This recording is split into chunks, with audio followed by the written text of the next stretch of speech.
Hello there, in this video lecture I am going to talk to you about bitwise operators. Now you might know the basic three operators, that is arithmetic, comparison and logical operator.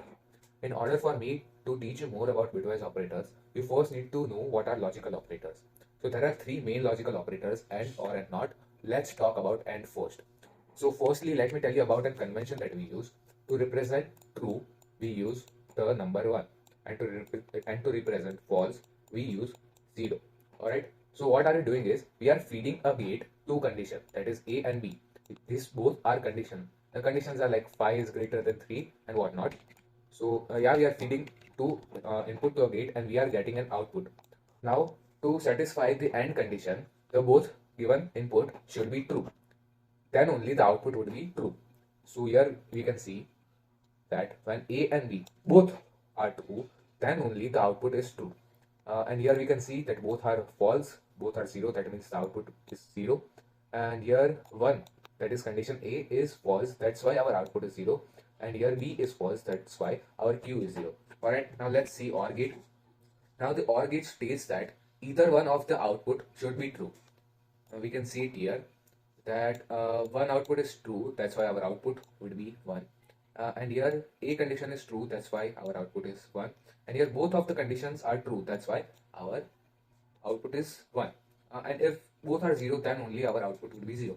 Now let's talk about XOR. XOR is very similar to the OR, you can see that here, but the only difference is both of the conditions are true, then our output would be false. Here we can see that if both the conditions are true, then the output is true. But here, if both are true, the output is false. Now, let's talk about NOT.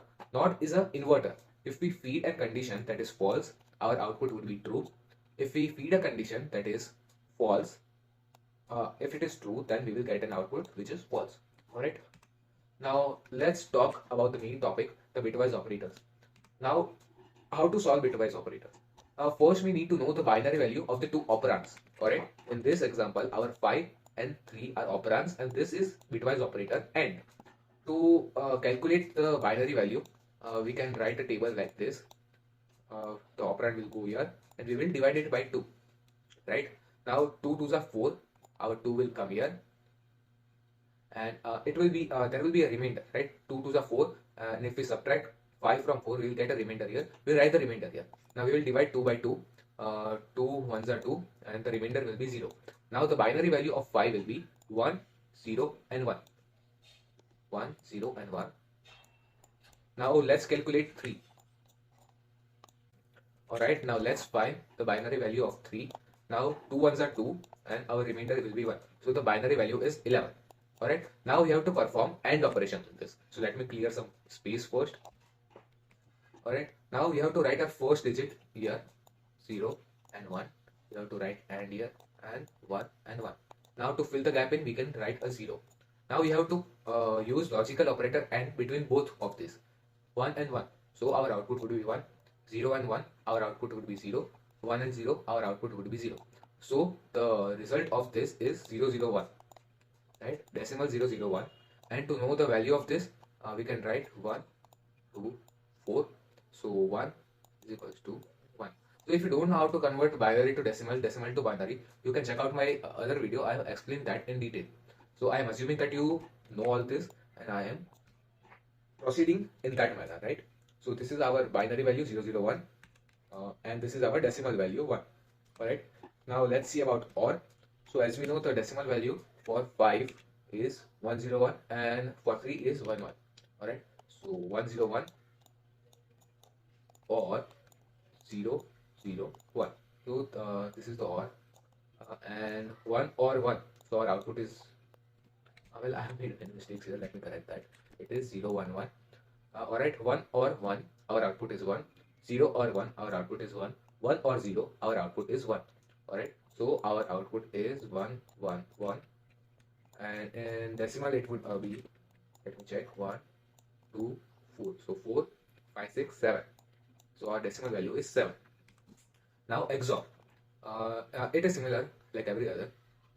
Now what we have to do is 1, 0, 1, 0, 1, 1. We have to perform XOR. Alright, now 1 1. In XOR we have seen that when both the conditions are true, our output is false. Now 0 XOR 1, 1, 1 XOR 0, 1. So our answer is 1, 1, 0, and in decimal value it will be 1, 2, 4, 4 and 5, 6. Alright. Now let's talk about not.